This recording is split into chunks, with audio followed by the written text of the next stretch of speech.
কথায় বলে রাখে আল্লাহ মারে কে, তেমনি একটা ঘটনা ঘটেছে বাংলাদেশ সীমান্তে। এটা হলো ফুলবাড়ি কুড়িগ্রামের।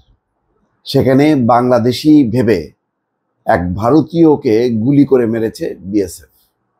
মনে করছে যে বাংলাদেশি, কিন্তু যখন গুলি করে মারার পর দেখে যে সে ভারতীয়। এটা বুমেরাং হইল আর কি। ঘটনাটা কোথায় খুব ইন্টারেস্টিং, সেটা হচ্ছে কুড়িগ্রামের ফুলবাড়ি উপজেলার নওডাঙ্গা ইউনিয়নের গোরখমন্ডল নামাটারি সীমান্তে বাংলাদেশি ভেবে এক ভারতীয় নাগরিককে গুলি করে হত্যা করেছে বিএসএফ। বৃহস্পতিবার ভোরে এই ঘটনা ঘটে। নিহত জাহানুর ইসলাম 20।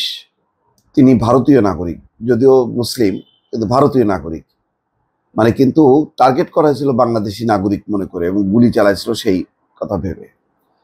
জানা গেছে বৃহস্পতিবার ভোরে নামটারি সীমান্তের আন্তর্জাতিক সীমানা পিলার 929-এর কাজ দিয়ে ভারতীয় চোরা কারবারিরা বাংলাদেশে মাদকসহ মালামাল পাচারের চেষ্টা চালায়। তাদেরকে বাংলাদেশি ভেবে গিদালদাহ মারাকুটি ক্যাম্পে ও হরিদাস খামারের দনিটারি বিএসএফ এর সদস্যরা রাবার বুলেট ছোড়ে। এতে চোরা কারবারিরা ছত্রভঙ্গ হয়। এ সময় জাহানুর ইসলাম ঘটনাস্থলে মারা যায়, তার লাশ বিএসএফ নিয়ে গেছে।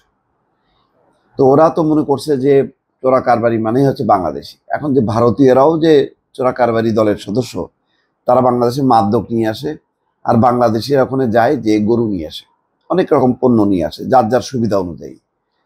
এখন যতক্ষণ পর্যন্ত না বিএসএফ যে যারা অপরাধ করে, যারা সন্ত্রাসী না, যারা জঙ্গি না, যাদের হাতে মারণাস্ত্র নেই, তাদেরকে গুলি করে মারা, এই নীতি থেকে যদি বের না হয়ে আসে, তাহলে দেখেন আজকে বুমেরাং হয়েছে। এর আগেও কিন্তু আরেকটা ঘটনা ঘটছিল, সেখানেও ওই একই অবস্থা। মনে করছে বাংলাদেশি চোরা কারবারি মানে বাংলাদেশি, গুলি করছে, পরে দেখে যে না, সে ভারতীয়। এই মানে সাম্প্রতিককালে এটা একটা দ্বিতীয় ঘটনা ঘটলো। এই ঘটনা ঘটতেই থাকবে। সীমান্ত এলাকায় এত রক্তক্ষয় পৃথিবীর আর কোনো সীমান্তে এরকম ঘটে না, যেটা বাংলাদেশ ভারত সীমান্তে হয়। রক্তক্ষয়ী, অথচ এখানে কোনো যুদ্ধ নেই, কোনো গোলাগুলি নেই, কোনো সন্ত্রাসী কর্মকাণ্ড নেই। যেমন পাকিস্তান আফগানিস্তান সীমান্তে, সেখানে সন্ত্রাসী কর্মকাণ্ড। আর এখানে পরিষ্কার হচ্ছে স্মাগলিং এর বিষয়। দুই দেশের গরিব মানুষ তারা চোরা কারবারি করে।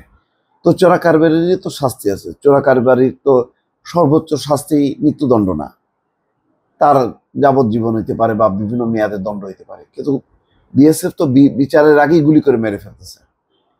এই গুলি বন্ধ হচ্ছে না। তাদের ধারণা যে গুলি করলে অধিকাংশ মারা যাবে বাংলাদেশি, সুতরাং সমস্যা নেই। এখন ওই মারতে মারতে এখন তাদের নিজেদের দেশের লোক মারা গেল। এখানে বলা হয় যে আহত 2 ভারতীয় নাগরিক হারুন ও হাসান দৌড়ে বাংলাদেশ অভ্যন্তরে ঢুকে পড়ে। তারা এখন গোরখমন্ডপ সীমান্ত এলাকায় আত্মগোপনে আছে। এই ব্যাপারে লালমনিরহাট 15 বিজিবি ব্যাটালিয়নের অধীনস্থ গোরখমন্ডপ ক্যাম্পের বিজিবি কমান্ডারের কাছে জানতে চাইলে তিনি সীমান্ত হত্যাকাণ্ডের বিষয়টি নিয়ে ব্যস্ত আছেন বলে জানান। এ বিষয়ে তিনি পরে কথা বলবেন বলেও জানান। যাই হোক, একটা হত্যাকাণ্ডের ঘটনা ঘটছে, এখন এটা নিয়ে কিন্তু লাভ নেই। ভারত তার অবস্থান থেকে সরবে না। তাদের একটাই কথা, সে দূরের থেকে দেখবে, সে মানে এপার ওপার লোক পারাপার করতেছে, গুলি করবে, ভাববে যে এরা বাংলাদেশি। এখন ভারতীয়রাও তো গরিব, তারাও স্মাগলিং এ জড়াই গেছে। এখন দেখুক মজা কেমন লাগে।